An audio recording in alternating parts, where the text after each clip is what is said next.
A maior e mais misteriosa construção do mundo encontra-se na plataforma de Giza, ao lado do rio Nilo, no Egito.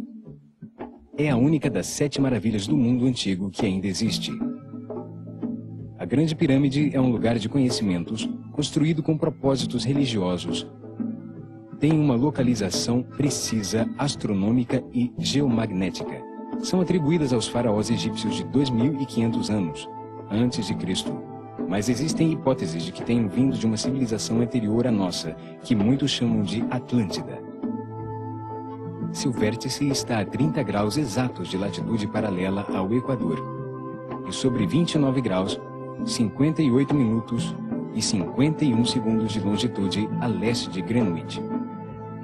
Devido ao momento das placas tectônicas continentais, há 18.190 anos, esse ponto esteve situado nos 30 graus exatos, com um azimute de norte real. 30 graus de latitude, 30 graus de longitude. Uma localização absolutamente precisa. A relação entre sua altura, o tamanho de sua base e o ângulo de inclinação de seus lados indicam que conheciam o número π. A relação exata entre o raio de um círculo e sua circunferência. Um conhecimento que supõe-se tenha sido descoberto por Pitágoras, muito tempo depois. Prova da avançada tecnologia usada naquela construção perfeita foi o imenso tamanho do projeto, uma montanha artificial feita com 6 milhões de toneladas de pedra, 203 degraus de alturas diferentes, mais pedras que as usadas em todas as catedrais e igrejas construídas em todos os tempos. Era alta como um prédio de 48 andares. Sua altura de 147,8 metros é uma fração da distância da Terra ao Sol, hoje conhecida com 147,8 milhões de quilômetros. Um projeto tão importante executado a longo prazo requeriu um cuidadoso planejamento administrativo. Nunca houve um esforço tão gigantesco como esse. Nem mesmo com a atual tecnologia realizaram um projeto de tal magnitude. De fato, os japoneses, em 1981, tentaram fazer um modelo similar com 50% da escala. A construção caiu com seu próprio peso e tiveram que abandonar o projeto. Os egiptólogos dizem que os egípcios entalharam com ferramentas e objetos de cobre 2,5 milhões de blocos de pedra. Depois moveram cada bloco, que pesava entre 2 e 6 toneladas, sobre rodas de madeira, da pedreira que ficava a quilômetros de distância até uma altura de 48 andares. Experimentos são feitos hoje com supercondutividade e perceberam que é uma forma de anular a gravidade. É possível reduzir o peso de grandes objetos até 90%. Se fossem feitas rampas, estas teriam que ter mais de 2 quilômetros de comprimento e 3 vezes o peso da pirâmide. Senão tudo cairia devido ao imenso volume. Uma vez ali, juntaram as pedras, camada por camada, com extrema precisão, para armar 3 corredores, 2 câmaras e galerias internas com portas secretas que não foram descobertas durante séculos. Depois revestiram a superfície com 144 mil blocos de granito branco, perfeitamente polido, cortados com exatidão matemática, com ângulos retos em todos os lados e juntas que não tinham mais de 2 milímetros. Tudo isso sem gruas e só com ferramentas de cobre e bronze. Se fôssemos pensar na tecnologia de hoje, seria um desafio enorme.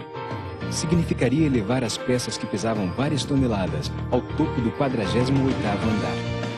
Uma demonstração de poder, desejo de permanência e notoriedade de um faraó que, no entanto, nunca deixou que nenhuma inscrição contasse sua façanha e nunca a utilizou como sepultura, como dizem que é. Entretanto, no ano 1299 d.C., o médico árabe Abdul Latif escreveu que partes do revestimento tinham estranhos hieróglifos que ninguém no Egito de sua época entendia e que, se fossem copiados, encheriam um livro de 6.000 páginas. Mas 2 anos depois, um poderoso terremoto derrubou alguns granitos do revestimento e, como sinal de destruição e ignorância, foram usados como material para a construção de edifícios no Cairo. Dessa forma, essa antiga informação gravada na superfície foi perdida, e ela nos confirmaria sua origem. Em seu vértice havia uma peça de ouro, similar à encontrada na pirâmide de Amen-en-Ket, em Dazur, que tinha um antigo emblema do globo alado que os egípcios herdaram dos sumérios e este seguramente dos atlantes.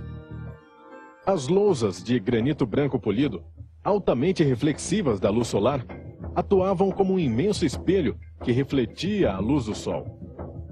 Em sua enorme superfície, a Grande Pirâmide tinha 109.500 metros quadrados e dava para ser vista da Lua como uma estrela brilhante, o que a tornava um farol planetário. Os egípcios a chamavam Ike, que significa luz gloriosa. A palavra pirâmide vem do grego pira, que significa luz ou fogo, e de midos, que significa medição. Por sua vez, baseadas nas palavras Urim, Midem, que significam medidores de luz. Os sumérios chamavam seus sugarates piramidais de Esh, que significa fonte de calor. Os maias, do outro lado do Atlântico, as chamavam Piruamanco, que é foneticamente similar e significa o mesmo, revelador de luz. A posição exata das pirâmides com relação ao Sol faz com que suas diferentes façanhas sirvam para indicar o local em que o observador se encontra, e suas sombras indicam a direção leste no comprimento do paralelo sagrado, a 30 graus. A lenda atribui sua construção a um personagem incrível, Thoth, o Atlante, Shiktet Arelish Vomalitz, também chamado Kuf ou Hermes. Os sumérios o chamavam Nanar-Sin e os romanos Mercúrio, os maias Quetzalcoatl e os gauleses Teutates. Nas placas Esmeralda, fontes de Kybalion, escritas por Hermes Trismegistro ou Thoth, ele afirma ser o construtor das pirâmides, milhares de anos antes de Faraó Kelps. Vamos abrir a mente à imaginação. Vamos permitir que a intuição nos conduza. Vamos examinar teorias e percepções de seres extraordinários que podem nos abrir janelas a um universo desconhecido. Informações misteriosas dizem que a pirâmide é uma antiga máquina de origem atlante, que através de sons produzia estados de consciência que conduziam à iluminação. Um farol espiritual. A palavra alquimia vem de Ken, o antigo nome do Egito. Disse que alquimista é a pessoa que quer converter o chumbo em ouro. Entretanto, realmente, a alquimia é a busca mística para se conseguir a iluminação. A transmutação dos metais é só um subproduto. Para transformar a matéria em espírito, é preciso ter essa intensidade de consciência que só permite estar presente no momento presente, usando a energia interna e não divagando em outros tempos. Para dar o passo final nessa transformação, os iniciados usavam as 3 câmaras dessa máquina, passando 10 dias em seu interior para poder chegar a um estado vibratório cada vez mais alto, até alcançar a luz. Na câmara subterrânea, os discípulos permaneciam durante 3 dias, confrontando seus medos e escutando suas vozes interiores. Caverna escura representava o chakra raiz. A misteriosa história nos conta que na grande galeria havia diferentes tipos de pedras e cristais, que quando eram golpeados ou provocados, produziam as notas de 3 escalas musicais, que reverberavam por toda a pirâmide.